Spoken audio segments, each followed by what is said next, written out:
There's something very therapeutic about watching a lava lamp.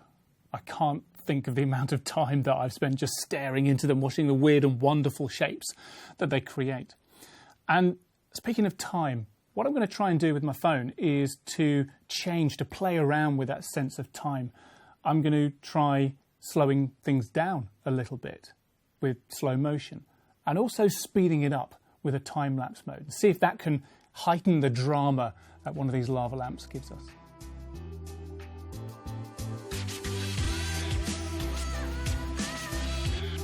Right, so I've killed as many of the lights in the room as I can. My phone is mounted in this tripod. This stand is going to be really important for both the time-lapse and the slow motion because a steady shot is going to be really important. All the movement that we need is right in here. So this is a time-lapse app on my phone, and at the moment I've got it so that it's dead center, the lava lamp on the screen. But what I'm also going to do is just zoom in, just push in a bit. This phone's got a 2x optical zoom, which will make sure that we don't lose any quality.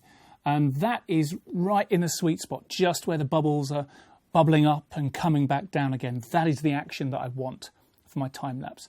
Before I hit record, though, I need to check focus. Always check focus. Now, it can be a bit of trial and error with this. So in this app, what I do is just tap and hold.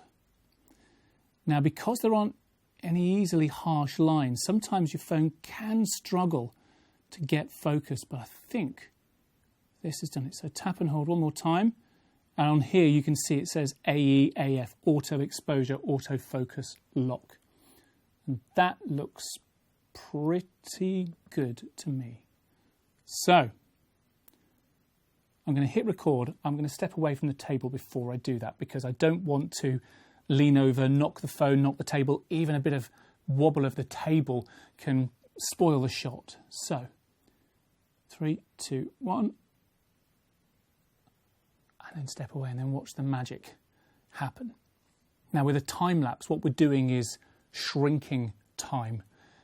Something that we might be filming for 2 minutes with a time-lapse might only take about 20 seconds to view, but it's, again, creating this drama, it's speeding things up.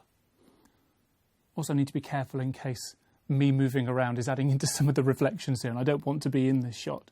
Lovely. I think that's enough. I'll press stop on that. Just once though, there we go. Ah, there's a bit of drama and that little bit's coming down. Crash. All right. Let's stop there and have a look at a slow motion.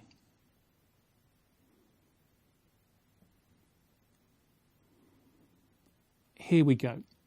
So the slow motion app on this phone, what it doesn't let me use is any of those lenses. So I'm just going to have to reposition a little bit.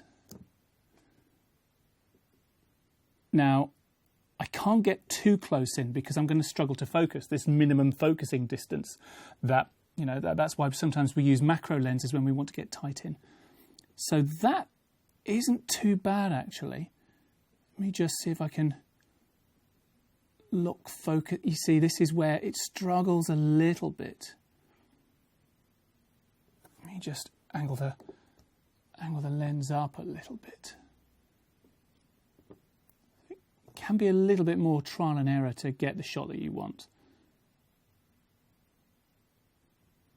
Actually, that looks quite nice. Now, the other thing I'm noticing with the slow motion that's interesting, and I don't know if it's coming across, is a flicker. Now, there's a reason for this. Where I am in the UK, our electricity supply runs at 50 cycles per second, 50 hertz. And that means essentially it's kind of going on and off to a larger or smaller degree once every 50th of a second. If the slow motion on the smartphone camera, which is taking a number of exposures very quickly, isn't divisible by 50 easily, maybe it's taking one shot every 60th of a second, or every 120th of a second, that means that you start to get this flicker as the 50 and the 60 don't quite match up. And I think that's what I'm starting to see here.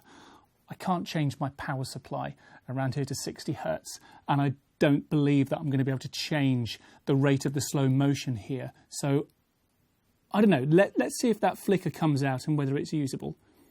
That looks locked to me. and let's give it a go. So what the slow motion does is elongates time. I might be capturing for 20 seconds, but the output might be something more like 50 seconds. Waiting for something quite dramatic to happen. Oh yeah, here we go. Some really good bubbles coming up there. That looks great. All right, I think that's quite enough. Let's take a look at what we got. Here are some of the shots. Let's watch this time lapse. That's great. That's exactly what I wanted. It's really sped up the action. I'm seeing the lava flow very quickly. It's a little bit of luck as to whether you get a dramatic clash of the bubbles of wax. That's quite nice. Let's have a look at one of the slow motions. Right. Now this hasn't worked for me, if I'm honest. That flickering that I saw when I was shooting, I'm seeing it here, but not as a flicker, kind of more of a pulse, and it's a bit distracting, which is fine. Also, I've not really been able to fill frame because I wasn't able to get the camera really close into the subject because it wouldn't let me use the zoom lens. I've got this visual distraction of a bit of the background in the bottom there. But also the subject, for me, doesn't really work as a slow motion subject. It was good to experiment. It could have been great. But no, for me, definitely, there it is.